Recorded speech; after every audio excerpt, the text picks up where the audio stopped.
Good morning, everyone. Guten Chodesh.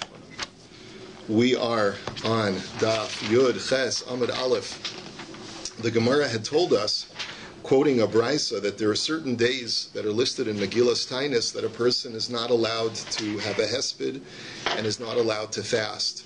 And the Brisa of yesterday had listed that it starts, the days are from Rosh Chodesh Nisan until the 8th day of Nisan. And the reason why you're not supposed to fast is there was a big disputation during that period about the proper protocol of offering the Korban Tamid between the rabbinic community and the Bothusian or the Sadducee community.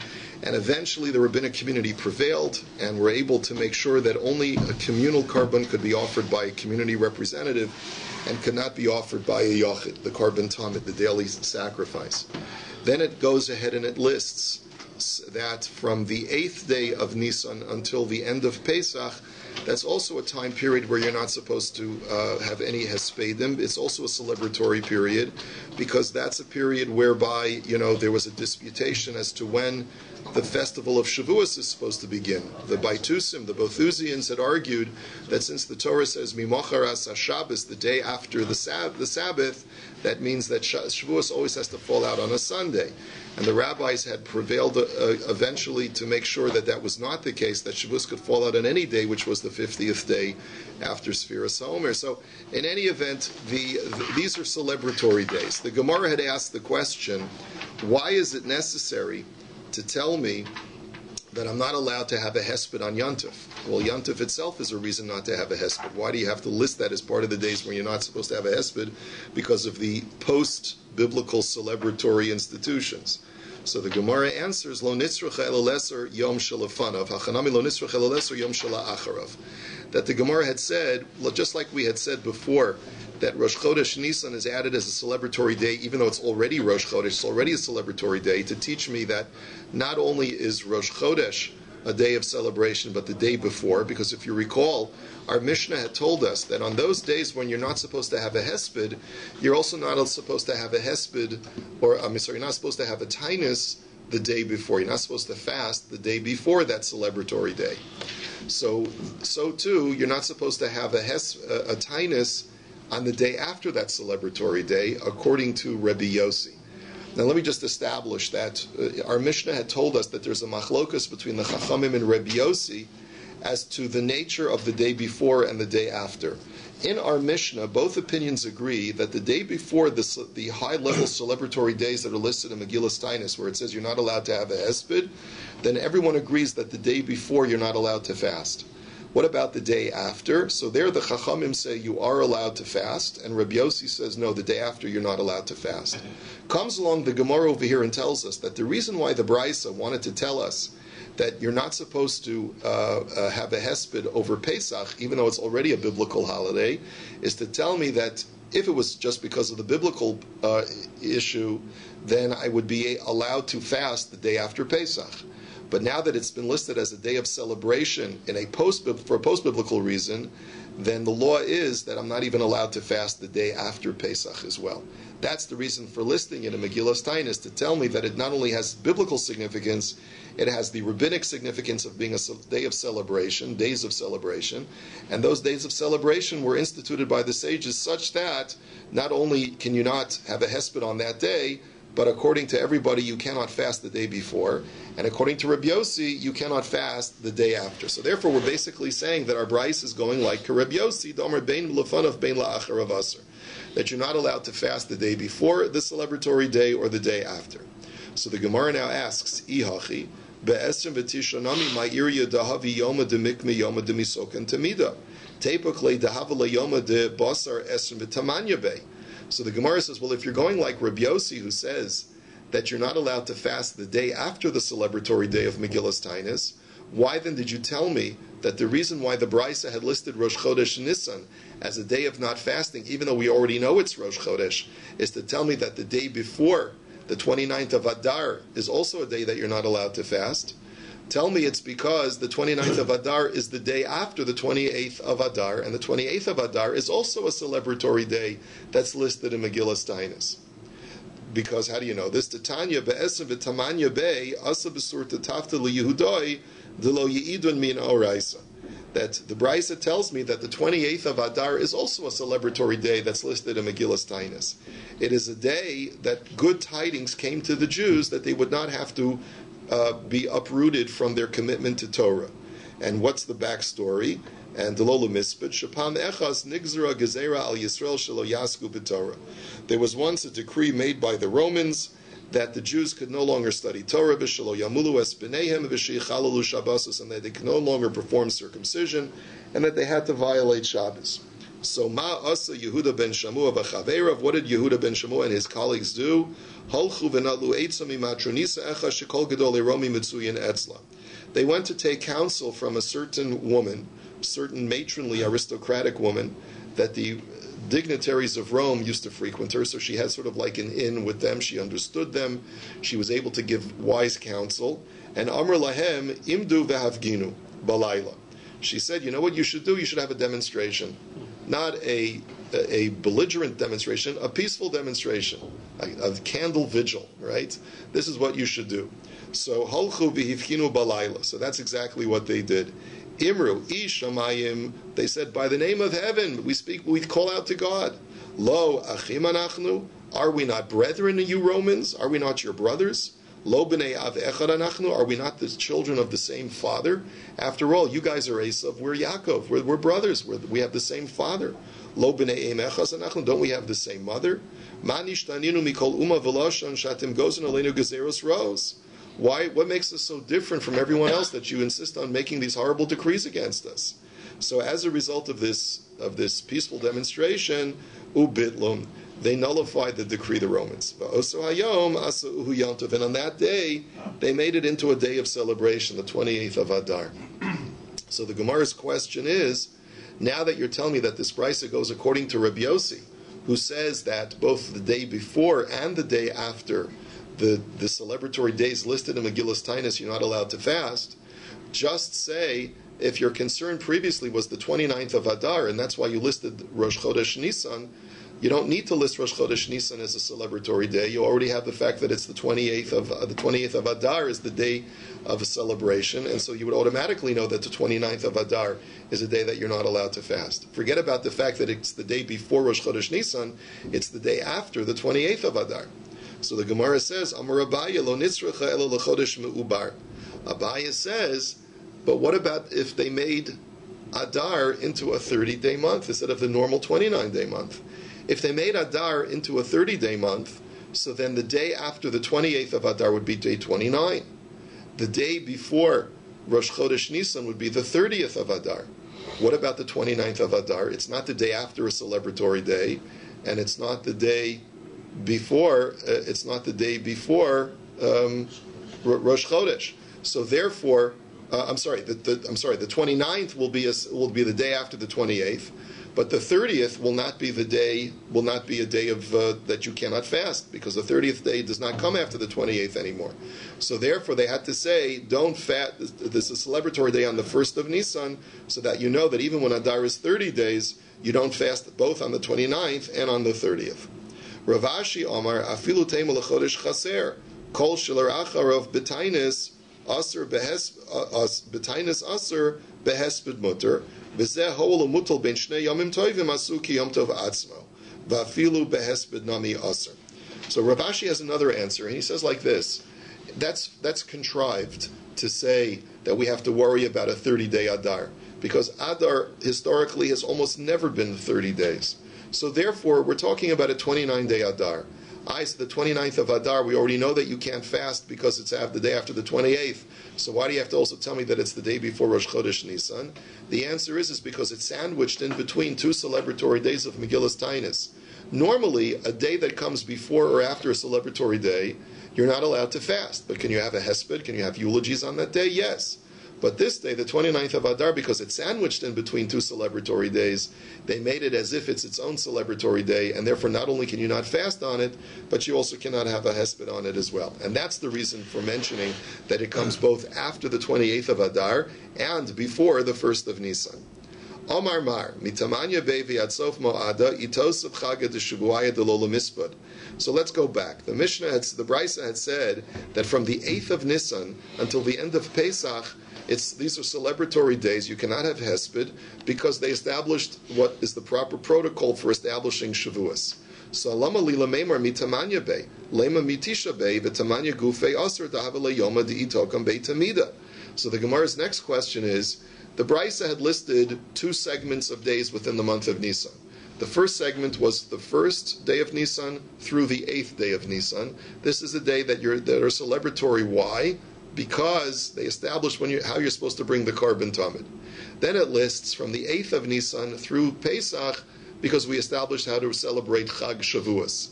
Now the question is, day 8 of Nisan is doubled.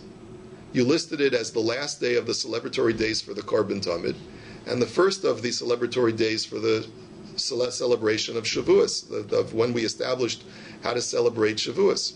Why do you have to double up on the 8th of Nisan? You've already told me that it's a celebratory day for the previous segment. Why do you have to add it now to the next segment?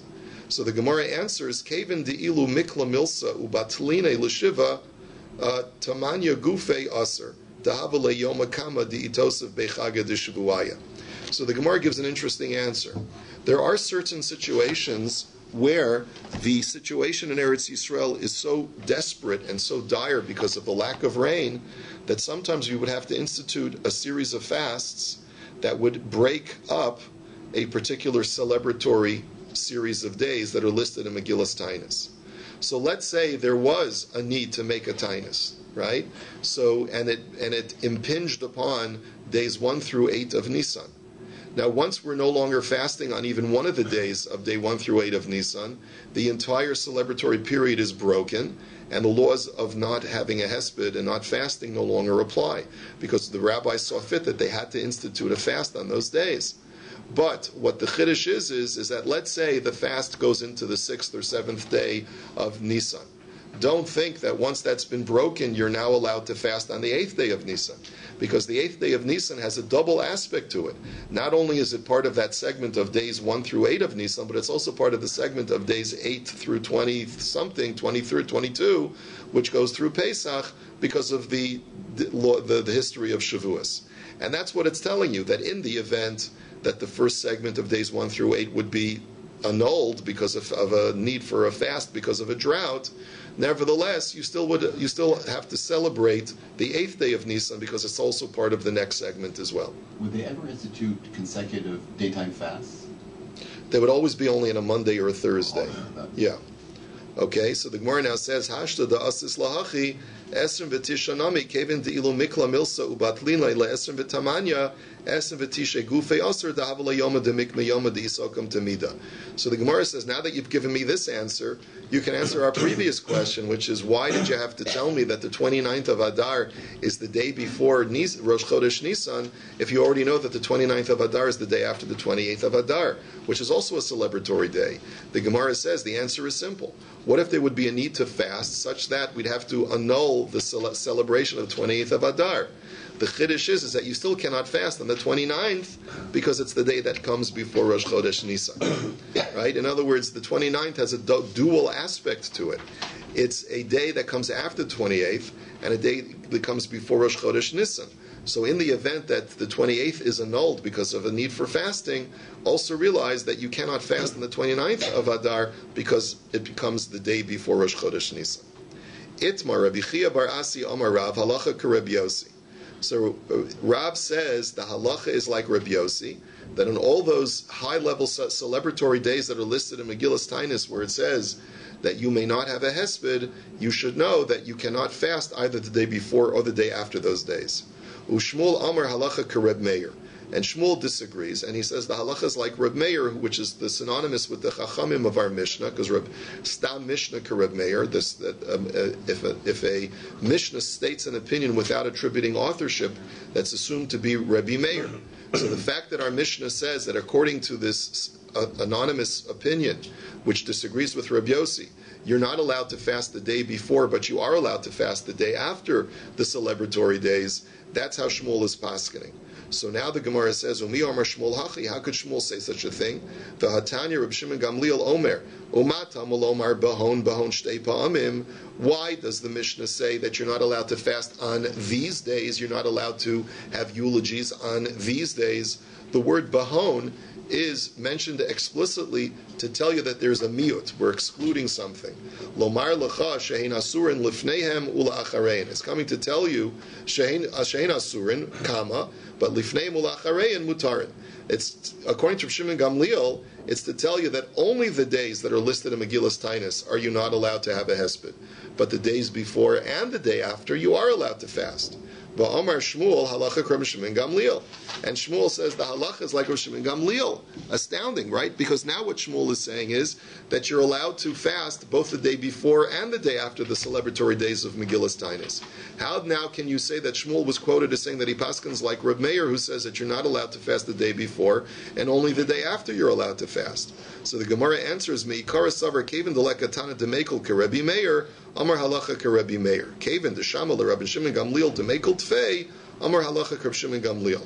So the Gemara gives a very interesting answer. It says, initially Shmuel wanted to be completely lenient, but he couldn't find a Tana who said that you're allowed to fast the day before and the day after the celebratory days. All he could find was the Shita of Reb Meir of our Mishnah, who says that you're allowed to fast the day after. So initially he paskin like Reb Meir.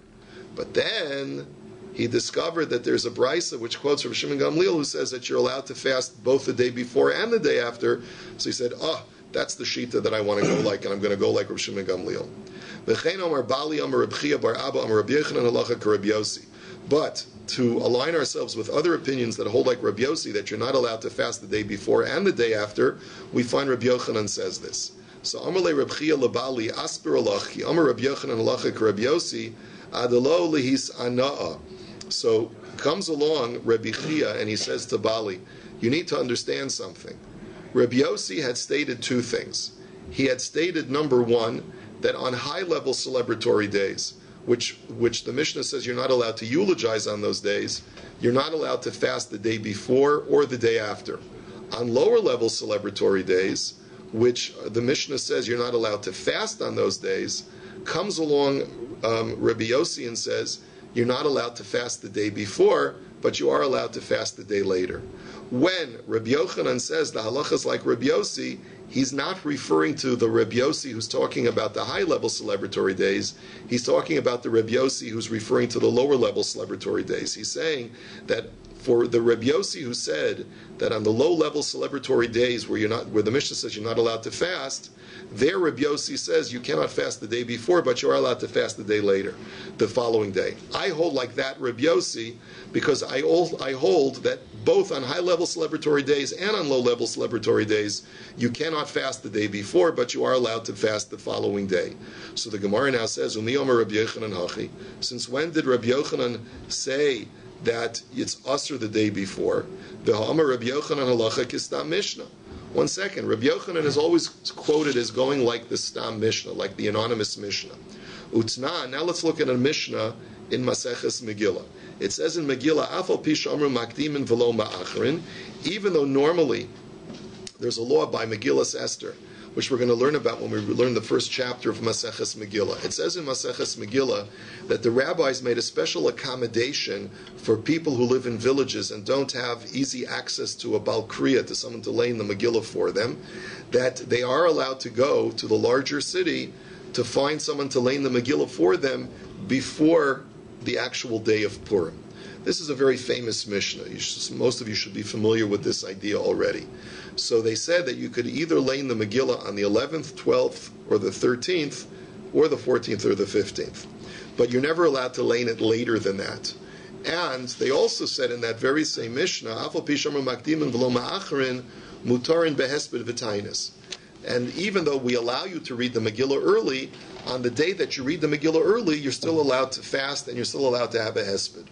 So the Gemara now says, Emas. What day are we talking about? If we're talking about a person who lives in a walled city and we're giving you permission to read it early on the 14th because it's a day that you're going to go to the shuk, umi shari, but that's not permitted. V'hakasiv b'megillas Taanis Yom Arba Sarbo v'Yom Chamisha Sarbo Yom Eipur Yeinun Delo Lemispad Bahon. That it says explicitly in Megillas Taanis that on the 14th and 15th of Adar, you're not allowed to have a hesped. And v'omar Rava lo nitzrach elo lesar shel zeh bazeh v'shel zeh bazeh.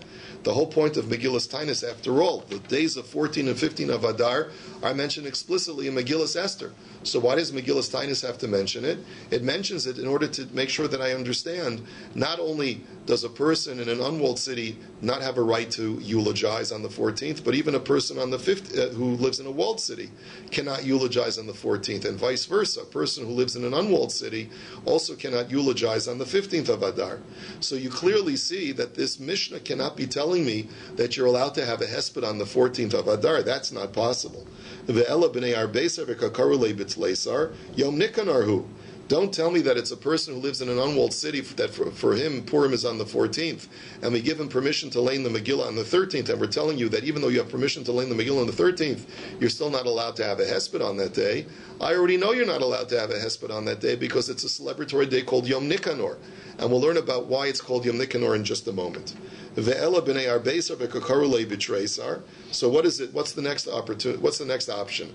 That we're talking about a guy who's celebrating Purim on the 14th, and we give him permission to lay in the Megillah on the 12th. So that also, you don't need the Mishnah to tell me that you can't have Hespedim on that day because Yom Turyanusu. That's also a celebratory day called Yom Turyanus, which we'll learn about in a moment as well. Elalav dekakarulei b'chades or katani muter behespedu v'tainis.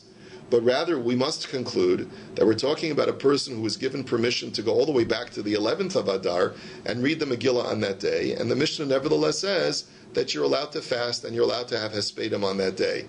Now, the question is, if it's the day before a celebratory day called Yom Turyanus, why then would it be permitted to fast on that day? If you're telling me that you, Rabbi Yochanan, Paskin like Rabbi Yossi, that you're never allowed to fast on the day before a celebratory day, the 11th of Adar is the day before a celebratory day, so what gives you a right to fast? So the Gemara says, Lo, b'nei arba'as ar b'kakarulei b'treisar. So the answer is no. We're talking about a scenario as follows. A person who lives in an unwalled city is given permission to lay in the Megillah on the 12th of Adar. U'tika amart yom taryanusu. What about your challenge that it's already forbidden in having you're not allowed to have a hesped or fast on that day because it's the Turyanus day. And if it's Turyanus day, then what right would the Mishnah give to tell you that you could have a fast on that day? So the Gemara says, Yom Turyanus gufe betule batluha hol v'ne'erugu bo shemaya va'achia achiv. The Gemara says that Yom Turyanus historically was at one point annulled. Why was it annulled? It was annulled because it was also a very mournful day. It was a very tragic day that 2 martyrs were killed on that day. And we're going to learn about that story also. Sounds like a Greek name, Yom Turyanus. Yes, we're going to learn about it in just a moment. Rashi tells us that as far as Shemaya and Achia, we're not sure who these martyrs were. But one thing we do know is that they were martyred on this day, and as a result of their being martyred on that day, the rabbis made it into a mournful day and annulled the celebratory aspect of that day. And because the celebratory aspect of that day was annulled, it now becomes a normal day. And the point of the Mishnah is that even though you are reading the Megillah on that day, you nevertheless are allowed to fast because there's no celebratory aspect. Kihader of Nachman Gozer Tanesa B'Treisar, Amr Le Rabbanan Yom Turyanusu. And there's a story to illustrate that. Rav Nachman once made a fast on the 12th of Adar, and they said, what right do you have to do that? It's Turyanus Day. Amar Lahu, Yom Turyanus Gufe Betuli Batluha, Hoel V'neher Gubo Shemaya V'achia Achiv. So he told them, no, that celebratory day was annulled because it was also a day when 2 martyrs were assassinated. So now the Gemara says, V'tepok le dahavale Yom Shalifnei Nikanor. But what about the fact that the 12th of Adar is the day before Nikanor day? So why does the Mishnah allow me to fast if it's the day before a celebratory day? And according to Rabbi Yossi, you're not allowed to fast the day before a celebratory day. Amar Rav Ashi hashta iu gufe batlu mishum yom Nikanor nekom v'nigzor. So the Gemara says like this: if the rabbis annulled the celebratory aspect of Yom Turyanus of the 12th of Adar because of the mournful tone of the assassination of these 2 martyrs, then surely they would annul any kind of celebratory component to it if that celebratory component is only because it's the day before Yom Nikanor, the 13th of Adar. In other words, the point of the Gemara is like this. Once the rabbis annul a celebratory day because of a tragedy that happens on that same day, then not only is the day demarcated as a mournful day and the celebratory aspect is removed from it, but even if you could argue that that day comes before another celebratory day, then surely that aspect of its being celebratory is removed as well. So based on this, I wanted to just respond to a question that someone had asked on, I think it was Friday. Someone had asked the question, how is it that if we paskin like Rabbi Yossi, that we're not allowed to fast on the day before a celebratory day that's listed in Megillas Taanis, what right do we have to fast on Taanis Esther? It was a great question. Do you remember who asked that? So Zevi asked that question. It was a great question. I discovered today that this was Tosfos's kasha. Tosfos asked this question on our DAF today. He asks, what right do we have if we paskin like Rabbi Yossi that we're not allowed to fast the day before a celebratory day of Megillas Taanis? What right do we have to fast on Taanis Esther? It's the day before Purim. So one answer that Tosfos gives, he gives two answers. One answer is that the rabbis annulled Megillas Taanis. And even though the Gemara says they annulled all the celebratory days at one point historically after the destruction of the Second Temple, they annulled all the celebratory days of Megillas Taanis, they did not annul the celebratory status of Hanukkah and Purim. But Tosfos says that's only vis-a-vis the celebratory status of those days themselves. But as far as the days before those days, those were also annulled when they annulled all of Megillas Taanis. And that's what gives us the right to fast on Erev Purim, on Taanis Esther. Another answer that Tosfos gives is based on this Gemara over here.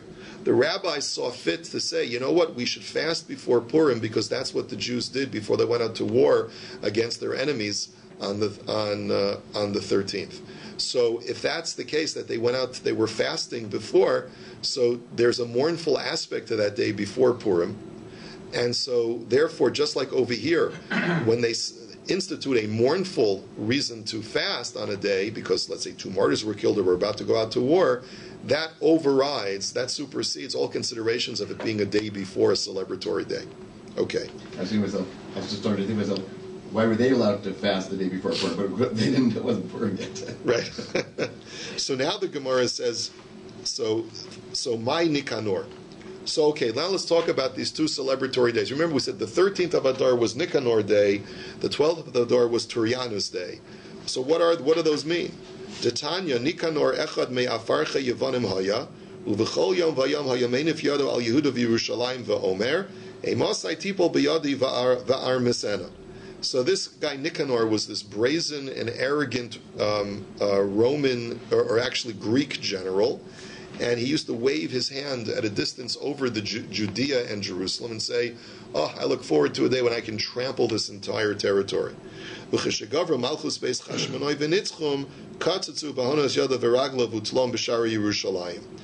when the Hasmonean dynasty gained ascendancy and they beat back the Greeks, they took this guy Nicanor and killed him. They cut off his thumbs and they cut off the big toe of his feet and they hung them on the walls of Jerusalem. And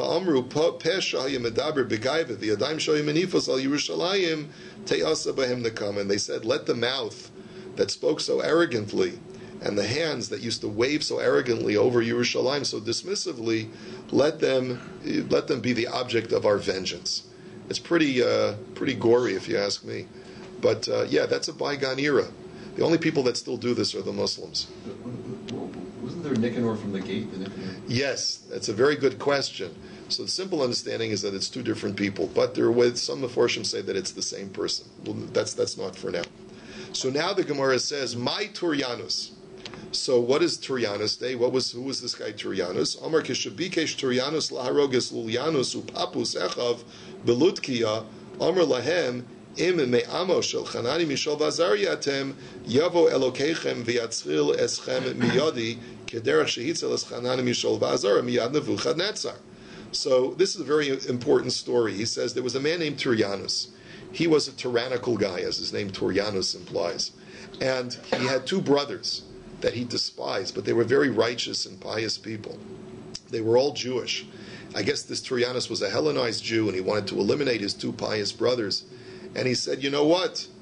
I'm going to do a test.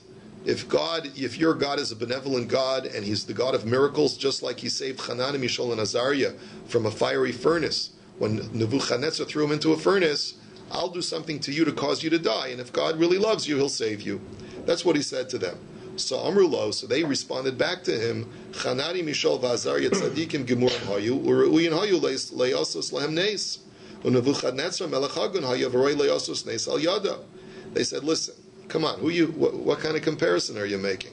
Right? You're no Nebuchadnezzar, and we're not Chanani Mishal and Azariah. Chanani Mishal and Azariah were completely righteous. They deserved miracles. We're not totally tzaddikim like they were. And furthermore, Nebuchadnezzar, despite his flaws, was still a person of integrity. So he deserved to have a miracle performed through him. But va'osa rasha hedjaru ve'ena roy le'osos neis al yado. But you're not even worthy of that. You're not worthy of having a miracle performed through you. Va'anu. And as far as us, nischayavnu hariga l'makom. We deserve to be killed. Vim einata horgenu harbe horgim yesh lo l'makom v'harbe dovim v'arios yesh lo l'makom bolamo shepogim banu v'hargim osanu. So they said, you know what? And this is such an important theological Gemara. We don't have time to go into it now. But essentially what they said to him is that, you know what? If we're meant to die, then we're going to die. It doesn't matter whether you kill us or whether, God has plenty of lions and bears that can kill us also. If we're meant to die, we're meant to die. It's not you that are killing us, it's Hashem that's killing us. And so we're not worried. Elalo masarnu HaKadosh Baruch Hu biyadcha, elashas lipor daminu miyadcha. The only reason that God will give you permission to kill us instead of one of the lions or the bears of the forest is because God wants to eventually take vengeance from you and kill you for spilling our blood. So afal pi chein hargan. So nevertheless, despite their argument, Torianus killed them, and miyad amru lo zazu misham ad shabo diufli miromi potzu esmochu begizrin. But immediately afterwards, almost a second later, after he killed them, a pair of officers came from Rome and speared him through his head and killed him as retribution. When the rabbis saw this, they said, you see how HaKadosh Baruch Hu loves his tzaddikim.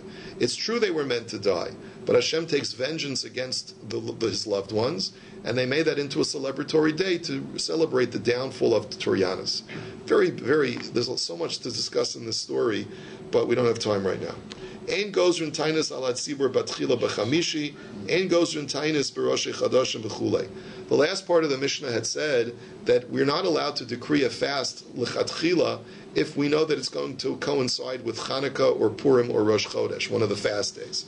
So v'kama havia haschala. What does that mean? But then the Mishnah had said, but once you've started, and then you come to the realization that it's going to run into Rosh Chodesh, so you don't stop. So what's called starting? So Ravacha Omar Shalosh. Ravacha says if you've already done 3, Monday, Thursday, Monday, and then you realize that the remaining 4 are going to run into Rosh Chodesh, you don't stop. Rabbi Yassi Omar Echas. Rabbi Yassi says no, even if you did only 1, you did the first Monday, then you don't stop. Amar Rav Yehuda Amar Rav Zudiver Rav Meir Shama Mishum Rabban Gamliel. Avol Chachamim Omrim Misanu Mashlim. Darash Marzuch Mishmei Rav Huna Halacha Misanu Mashlim. So now, the last thing that the Mishnah had said was that if it fast coincides with Rosh Chodesh, you don't complete the fast. You fast most of the day, but towards the end of the day, you break the fast. Comes along the Gemara and says that's only according to Reb Meir, quoting Rabbi Gamliel. But according to the Chachamim, you do fast the entire day. And that's the final psak of the Mishnah, or the Gemara. Hadranulach Seder Ta'anios Ketzah. We'll just start the next Mishnah. Seder Ta'anios Elu Ha'amor B'Revia Rishona. So the Gemara, if you remember from previously, we had stated that there's a certain protocol of progressive fasting. What do I mean by progressive fasting? That you build up.